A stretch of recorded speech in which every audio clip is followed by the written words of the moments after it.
தம்பி ராமையா அவர்கள் 2 பேரும் சேர்ந்து பல படங்களில் நடிச்சிருக்கோம். ஆனால் என்றைக்கும் அவர் எனக்கு சம்பந்தி ஆவார்னு நான் ஐ மீன் அவருக்கு தெரியாது, எனக்கு தெரியாது.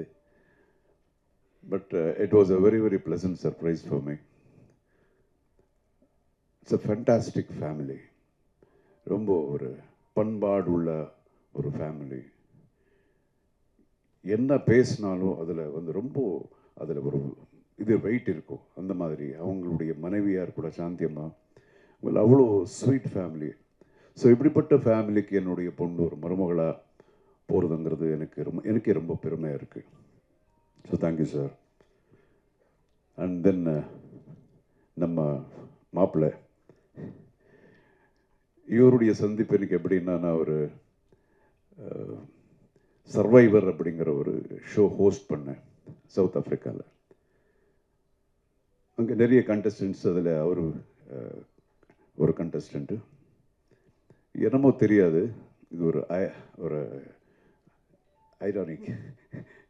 ஸோ அங்கே இருக்கிற கண்டஸ்டன்ட் சில பேர் பிடிச்சிருக்கு, எல்லாம் பிடிச்சிருக்கும். அதில் ரொம்ப பிடிச்சது எனக்கு உமாபதி தான். அப்போல்லாம் தெரியாது இவர் லவ் பண்ணுவாங்க, இது இந்த மேட்டரெல்லாம் தெரியாது. அது அவருடைய எதுக்கு பிடிச்சதுன்னா, because of a simplicity and ஒரு இன்னோசன்ஸு, ஆனஸ்டி, அப்புறம் அந்த energy and his sense of humour. அந்த நீங்கள் பார்த்தீங்கன்னா, மறுபடியும் நீங்கள் பார்த்தீங்கன்னா, நீங்கள் அந்த ஷோ பார்க்கலாம், ரொம்ப பேசிட்டு இருப்பார்.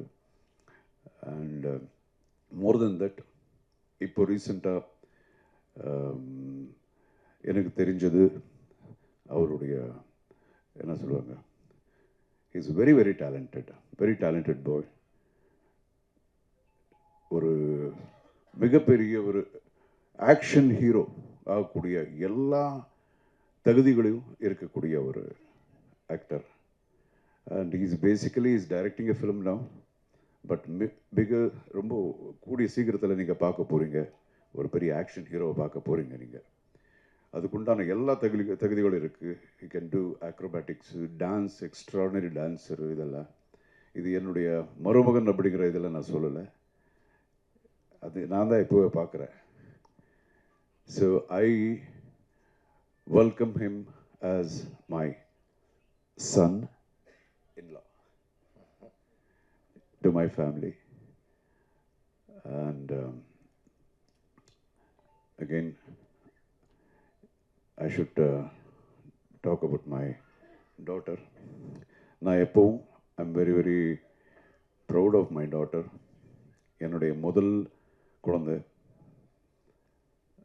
பிறந்ததுக்கப்புறம் எங்களுக்கு எவ்வளோ இருந்தோ அதை விட ரொம்ப ஒரு சந்தோஷங்கள், லாஃப்டர், இது வரைக்கும் எல்லாம் ஒரு பாசிட்டிவிட்டி தான் கொடுத்துருக்கு என்னுடைய டாட்டர்.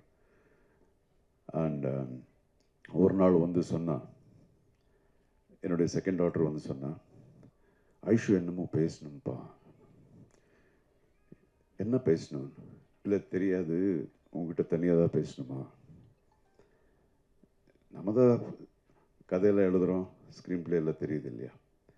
ஓகே, என்னமோ ஏதோ லவ் கிவ் இந்த மாதிரி ஏதாவது இருக்கும் அப்படின்னு சொல்லிட்டு போகும்போது அது உண்மையாக இருந்தது.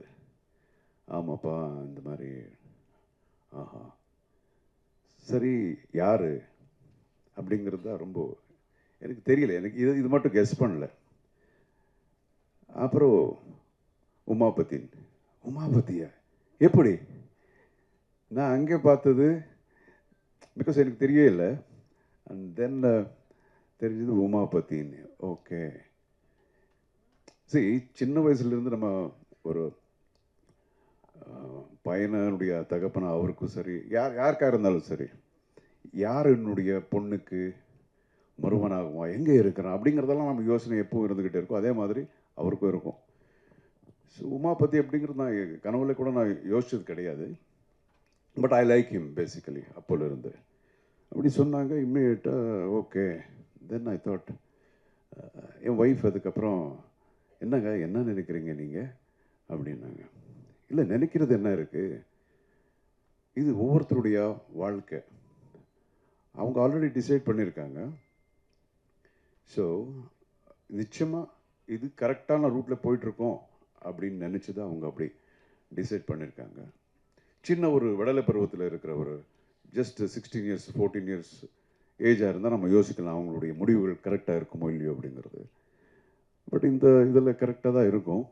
அண்ட் அகெயின் தெரிஞ்சோ தெரியாமலையோ எனக்கு அந்த பையனை நான் பார்த்து பழகிற ஒரு வாய்ப்பு இதுக்கு முன்னாடி எனக்கு கிடைச்சிது.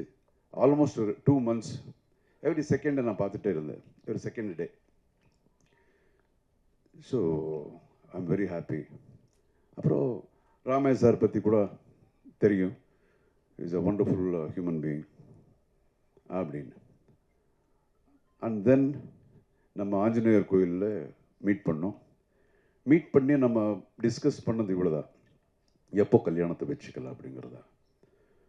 ஸோ இந்த அளவுக்கு everything went on very very smoothly. அதுலேயும் நிறைய ஒரு சின்ன சின்ன மிராக்கிள்ஸ் மாதிரி எல்லாம் நடந்தது. And then we decided and today you can see them. எனக்கு இது ஒரு இவர் சொல்லிட்டு இருந்தார், ஐஷு பார்க்கும்போது இவ்வளோ தான் இருந்ததுன்னு. எனக்கு இப்போ கூட அப்படி தான் இருக்குது. இப்போதான் கொஞ்ச நாளுக்கு முன்னாடியே என் மடியில் இப்படி உக்காந்துட்டு ஒரு கம்ப்யூட்டரில் பார்த்து கேட்ட ஞாபகம் அப்படியே இருக்குது. அப்பா இது என்ன இது அப்படின்னு. தென்ன நான் சொல்லுவேன், இது வந்து இது ஏ வரும், ஏபிசி இப்படி டக் பண்ண பனங்க வருதுன்னு. ஸோ இது சொல்லி இப்போ தான் நடந்த மாதிரி இருக்குது. Today she sitting with the man she loves as a wife of him. So அவ்வளோதான், we are happy. And again இதுக்கு முன்னாடி கூட நான் இங்கே வர்றதுக்கு முன்னாடி நம்ம நண்பர்கள் ஒரு 2 பேர் எனக்கு ஃபோன் பண்ணி கேட்டாங்க, என்னென்னா இது உங்கள் டாக்டருக்கு கல்யாணத்துக்கு அப்புறம் கூட நடிப்பாங்களா அப்படின்னு நல்லா கேட்டாங்க. சரி எப்படியோ அங்கேயே வர்ற, அங்கே சொல்லிடுற அப்படின்னு. சரி, ஒவ்வொருத்தரும் அவருடைய இண்டிவிஜுவல் லைஃப் யாராக இருந்தாலும் சரி. ஸோ அவங்க லைஃப்பை டிசைட் பண்ணுவாங்க. ஸோ இந்த லைஃப்ங்கிறதுல வந்து தொழில் அப்படிங்கிறது ரொம்ப சின்ன ஒரு விஷயம் தான். லைஃப் பெரிய இது. ஸோ லைஃபை டிசைட் பண்ணும்போது தொழில் அப்படிங்கிறது கூட அவங்க டிசைட் பண்ணணும். அவங்களுக்கு என்னென்ன வேணுமோ அப்படி ஆரம்பத்திலேருந்து அப்படி தான். ஸோ என் பொண்ணு மட்டும் இல்லை, எந்த பொண்ணாக இருந்தாலும் சரி, எந்த பொண்ணாக இருந்தாலும் அவங்களுக்கு என்ன வேணுமோ அவங்க டிசைட் பண்ணுற உரிமை அப்படிங்கிறது அவங்களுக்கு இருக்குது. It is their rights. அது நான் எப்போவும் நம்ம விட்டுருவேன். அதுதான் நாங்கள் எல்லோரும் அதுதான் நம்புகிறோம். அண்ட் இத்தனை வருஷமாக என்னையும் சரி ரமேஷ் சாரி சரி, நீங்கள் எல்லாம் வந்து உங்களுடைய அன்பு ஆதரவு எல்லாம் கொடுத்து காப்பாற்றிருக்கீங்க. இனிமேல் வந்து ஆஸ் ஹி டோல்ட், எங்களுடைய குழந்தையும் கூட தி சேம் உங்களுடைய ஆதரவு எப்போ அவங்க மேலே இருக்கணும், உங்கள் ஆசீர்வாதம் எப்போ அவங்க மேலே இருக்கணும். That's it. Thank you so much for coming. வேறு எது இருந்தாலும் நீங்கள் கேளுங்க. We are very very happy. இந்த ஹாப்பினஸ் உங்கள் கூட ஷேர் பண்ணதான் இன்றைக்கி நம்ம மீட் பண்ணிட்டுருக்கோம். Thank you so much.